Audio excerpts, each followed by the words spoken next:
Saudara kita membahas tentang perjalanan Daud dari satu tempat ke tempat lain setelah dia ditombak oleh Saul untuk dibunuh. Dan Yonatan membelanya, memberi informasi saat di mana Saul mau mengejarnya dengan simbol panah yang dilepas bahwa Daud harus lari. Dan tempat di mana pengembaraan Daud itu banyak sekali, saudara-saudara, masa-masa yang sangat sulit setelah perjanjian Daud dan Yonatan memberi kesempatan pada Daud untuk menyelamatkan diri. Yang pertama di Nob, lantas di Gad, lantas di Gua Adulam, lantas di Kehila, lantas di Padang Gurun Sif. Luar biasa. Selama 2 tahun pemerintahan Saul itu, Saul memerintah sebagai Raja Israel cuma 2 tahun. Sebagiannya adalah dipakai untuk mengejar Daud dari satu tempat ke tempat lain setelah Tuhan meninggalkan Saul dan roh jahat memenuhi diri Saul.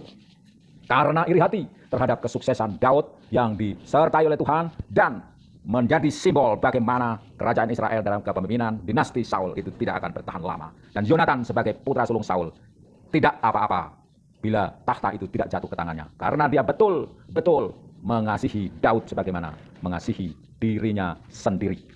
Dalam pengembaraan di Nob, Daud sampai kepada Ahimelek, seorang imam, yang berkata kepadanya, "Mengapa engkau seorang diri dan tidak ada orang bersama denganmu?" Jawab Daud, "Raja menugaskan sesuatu kepadaku. Katanya kepadaku, siapapun juga tidak boleh mengetahui sesuatu dari yang kusuruh kepadamu dan kutugaskan kepadamu. Sebab itu orang-orangku telah kusuruh pergi ke suatu tempat.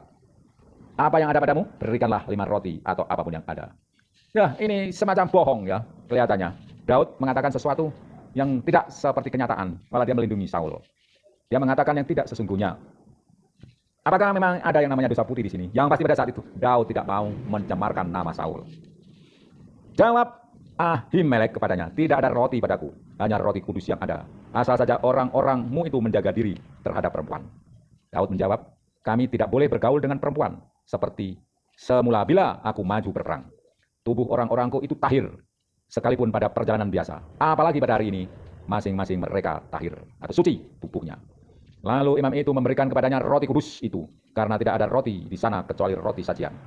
Roti itu biasa diangkat orang di hadapan Tuhan, supaya pada hari roti itu diambil, ditaruh lagi roti baru.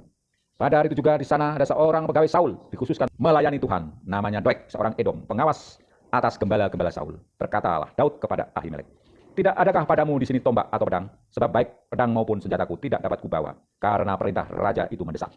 Kemudian berkatalah imam itu, "Pedang Goliat, orang Filistin yang kau pukul kalah di lembah Tarbantin, itulah yang ada di sini, terbungkus dalam kain di belakang efod itu. Jika engkau hendak mengambilnya, ambillah, yang lain tidak ada, hanya ini." Jawab Daud, "Tidak ada yang seperti itu, berikanlah itu kepadaku." Nah saudara, jadi begitulah Daud mempunyai suatu tabiat yang suci. Di dalam perang mereka itu menyucikan diri, tidak boleh main perempuan. Bahkan sehari-hari pun demikian. Oleh karena kesucian yang dijaganya itu, maka roti yang untuk sajian kepada Tuhan boleh dimakan olehnya.